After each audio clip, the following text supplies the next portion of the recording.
Em frente neste Açores 24, com Francisco César e Jorge Macedo. Boa noite a ambos, obrigada por terem vindo. Jorge Macedo, os Açores são a região do país que apresenta a maior taxa de violência doméstica, a taxa mais elevada do país. São dados preocupantes. Olá, boa noite Berta, boa noite Francisco. Boa noite. São dados preocupantes, mas eu queria registar neste Dia Internacional de Eliminação da Violência contra as Mulheres e queria assinalar o percurso fantástico que em Portugal e nos Açores se fez nos últimos 40 anos. Eu queria recordar, por exemplo, que antes de 25 de Abril as mulheres não tinham direito a voto, coisa que atualmente era inadmissível, impensável. Foi só há 40 anos atrás que as mulheres não tinham direito a voto.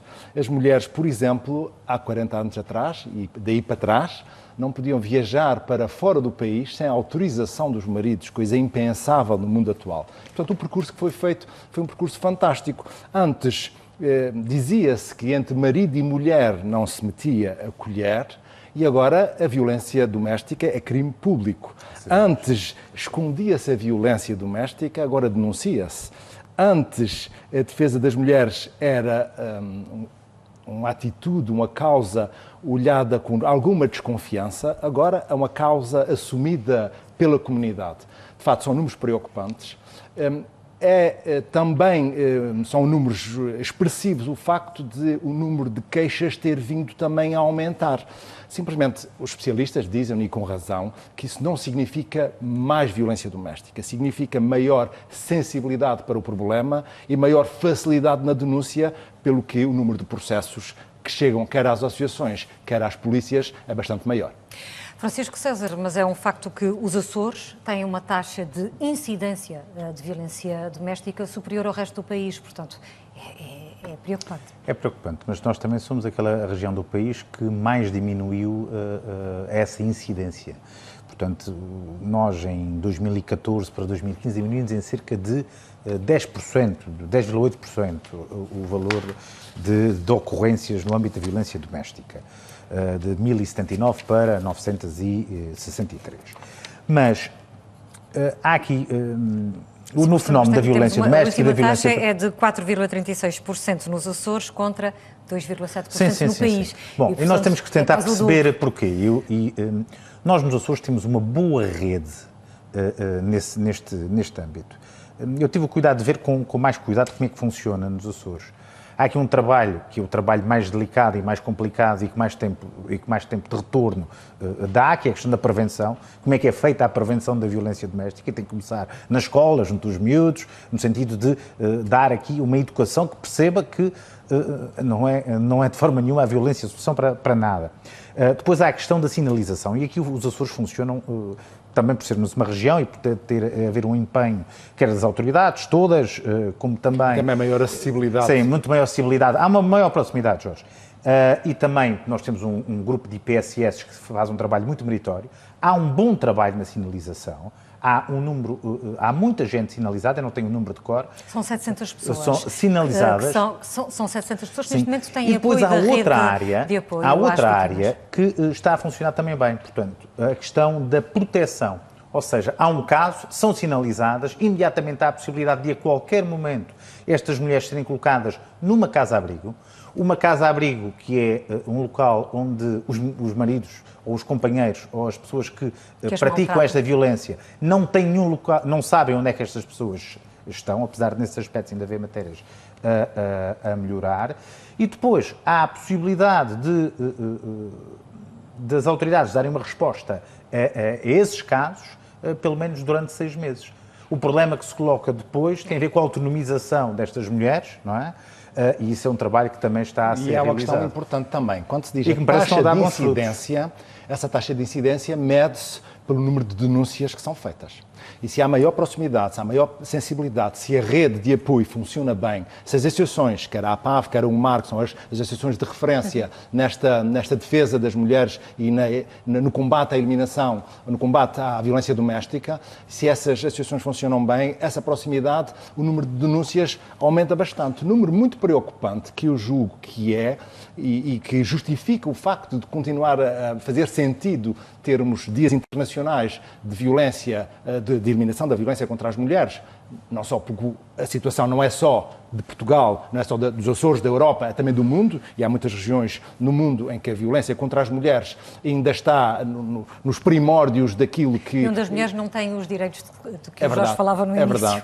É verdade. Mas números preocupantes, por exemplo, são as 450 mortes em 12 anos. 380 em 10, sim. E as 520 vítimas de tentativa de homicídio. Ou seja, ainda nos últimos 12 anos se tenta, ou pelo menos os parceiros, os pares, julgam que é possível resolver o que quer que seja pela violência e pela morte. Jorge, ou seja, há muita gente que não sabe que é crime público. Ou seja, não é apenas um crime. Mas já é crime público há muito tempo. Agora, mas há muita gente que desconhece isso. Ou seja, pode ser denunciado pelo vizinho, pode ser denunciado por alguém que verifica na rua, que vê essa situação, pode denunciar. Por exemplo, há algo que as pessoas não sabem. Por exemplo, uma vítima de violência doméstica pode ter uma medida de proteção, estipulada por um tribunal, em que essa pessoa tem um GPS na mão, em que se o companheiro se aproximar a mais de 50 metros ou de 100 metros da localização onde ela está, há um aparelho que imediatamente dá sinal. E como se fosse um telemóvel que dá sinal da pessoa estar nas proximidades, inclusive pode haver uma notificação às autoridades. Portanto, hoje em dia, o que há, os meios que existem, já são muito superiores àquilo do que há noção. O que há é, de facto, um problema cultural ainda na nossa sociedade. E a violência no namoro está a aumentar, e isto também é assustador, porque se o Francisco dizia há pouco que tem que começar pela educação nas escolas... Eu não sei se está a aumentar... Ou a noção de violência no namoro é que há outra noção de violência no namoro. Exatamente. O que eu acho é que hoje há uma consciência... As pessoas antigamente podiam achar que era normal este tipo de atitudes, não é? Hoje, já entendem este tipo de relacionamento violento como uma agressão, como algo tipificado como crime. Violência doméstica entre casais, nas famílias, com os filhos... Entre idosos. Aliás, ao nível dos idosos há coisas perfeitamente sinistras no nosso país. O que é que há? Nós temos aqui um trabalho de sensibilização e que demora anos, nomeadamente ao nível daquilo que é prevenção, junto das crianças, para as pessoas perceberem que, primeiro, em relacionamentos não há propriedades, há companheirismo, não é? E nas famílias não há ninguém que mande nem que possa coagir outro. E deixa-me acrescentar que o Dia Internacional de Eliminação de Violência contra as Mulheres não é só a eliminação da violência física. Porque, por exemplo, a diferenciação salarial que existe nas empresas entre os sexos, entre os géneros, masculino e feminino, é também uma forma de violência. A hegemonia do sexo masculino no acesso aos cargos de chefia é também, entre aspas, uma forma de discriminação, não diria que é violenta, mas é uma forma de discriminação. A discriminação no emprego ou nas promoções profissionais também o é, e o assédio sexual ou moral pela prepotência hierárquica que, por vezes, também acontece. Ou seja, neste momento temos não só a violência física, mas também outros tipos de violência que, pese embora o percurso fantástico que Portugal já fez, os Açores já fizeram, ainda é preciso continuar a caminhar. O que eu acho positivo, exatamente, é que o que nós verificamos é que há mais denúncias, há uma maior sensibilidade e o caminho que estamos a percorrer é um caminho correto. E o que é que vos parece desta ideia, dada a nossa dimensão mais pequena, de criar uma comissão também para acompanhar os idosos? Tal como existe com as comissões de proteção de crianças e jovens em risco. É uma matéria que deve ser analisada e visto quais são os prós e os contras. À partida não me causa qualquer tipo de problema, mas é uma questão de verificar se o acompanhamento que está a ser feito pode ser melhorado ou se uma comissão em sua substituição fará melhor trabalho.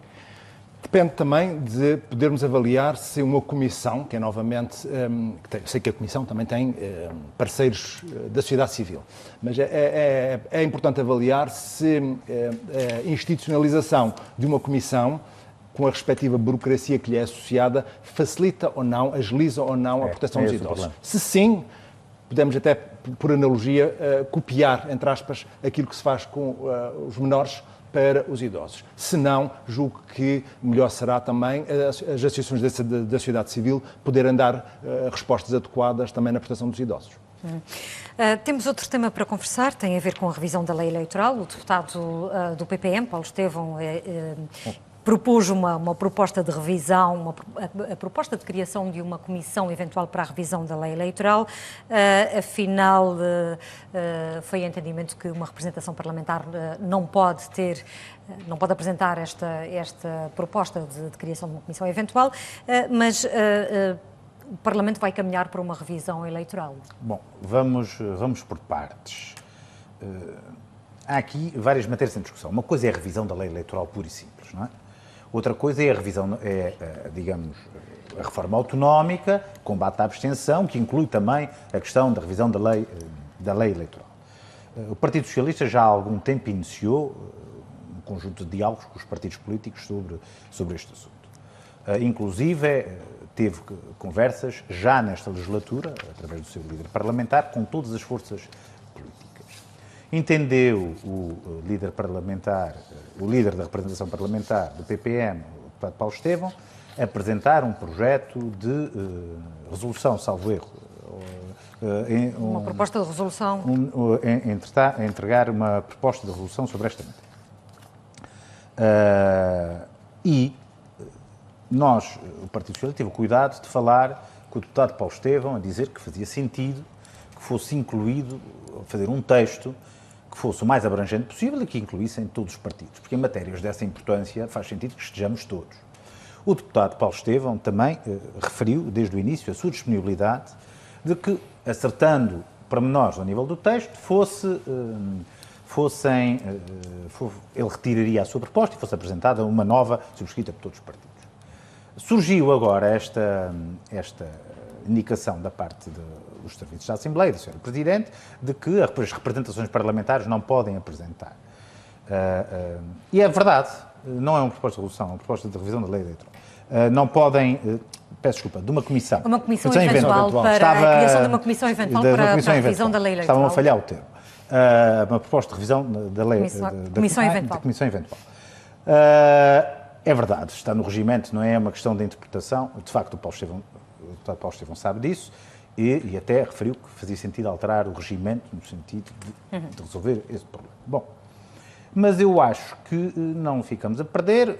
O Partido Socialista e todos os partidos têm conversado sobre este assunto e eu acho que agora temos matéria para caminhar em vários sentidos. E é isso que vamos fazer muito em breve e que já estamos em conversações. Desculpa lá, mas alongar tanto, Jorge. Antes do final do ano, esta comissão eventual será criada? É que nós queremos caminhar por 3 áreas.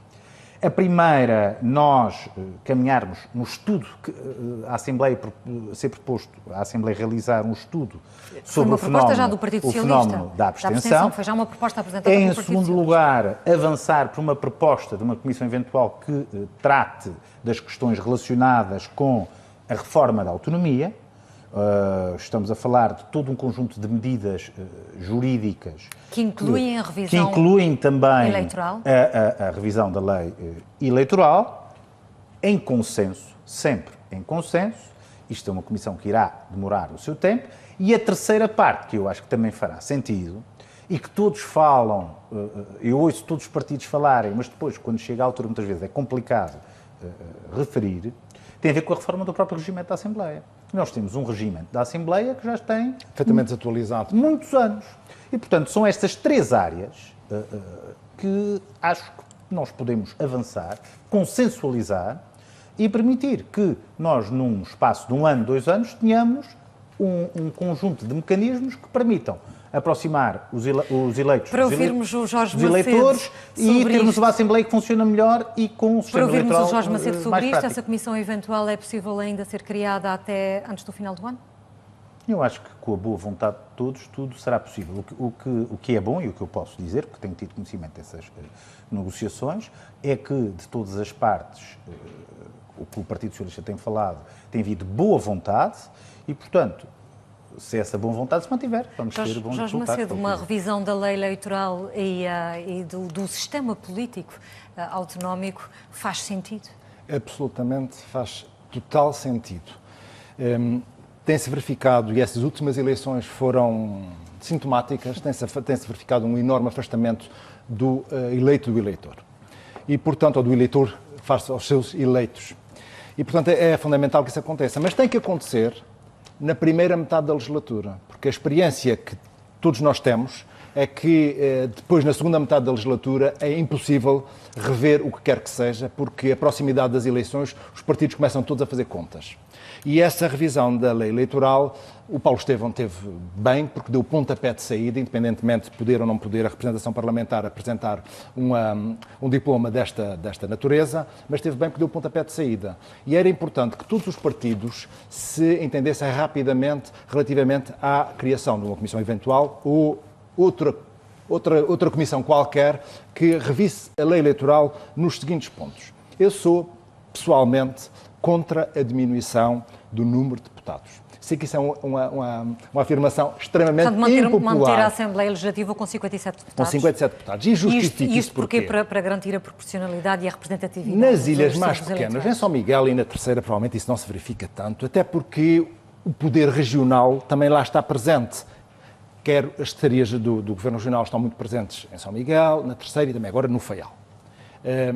E os deputados das ilhas mais pequenas, as ilhas que elegem 3, 4 deputados e 2 deputados, ou 2 deputados, no caso do Curvo, os deputados funcionam muito como os provedores do eleitor. Aí sim, o eleitor vai bater à porta da casa do deputado. E quando se diz assim, 57 deputados é muito deputado. A experiência dos meus 12 anos de deputado é mais ou menos a seguinte. O deputado quer trabalhar, tem trabalho todo o dia, desde as 9 da manhã até à meia-noite. O deputado que não quer trabalhar pode não fazer nenhum desde as 9 da manhã até à meia-noite, porque também ninguém lhe chama a atenção, a não ser 4 anos depois, quando é novamente levado ao julgamento do eleitor, e o eleitor diz, esse senhor não fez nada, não quer que... Ou dos próprios partidos, o que acontece muitas vezes, e nós sabemos disso, que essas pessoas não são reconduzidas. Exatamente. Os próprios partidos também fazem essa seleção, também já vou falar a seguir da questão dos partidos, mas passando resumidamente, eu acho que o número de deputados não deve ser reduzido. Temos só mais um minuto. Ok.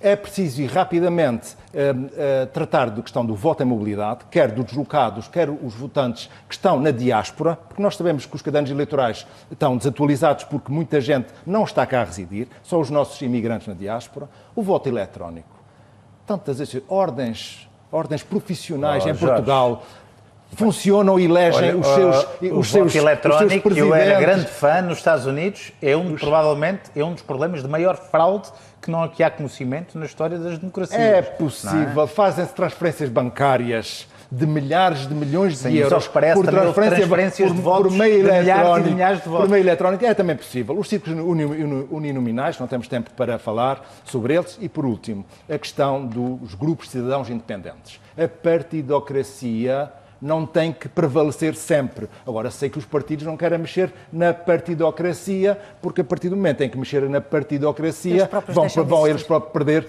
o seu terreno e a sua influência própria. Só para terminar. Só para atenção. Em relação ao número de deputados, eu não sou nem a favor do aumento nem da diminuição.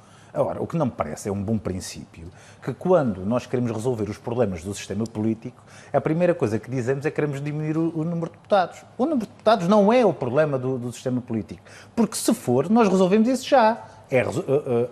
Diminui-se. Bom, podemos lá chegar. O que nós temos que ver é todos os pratos em cima, todos os pesos em cima da balança, o que é que há para corrigir.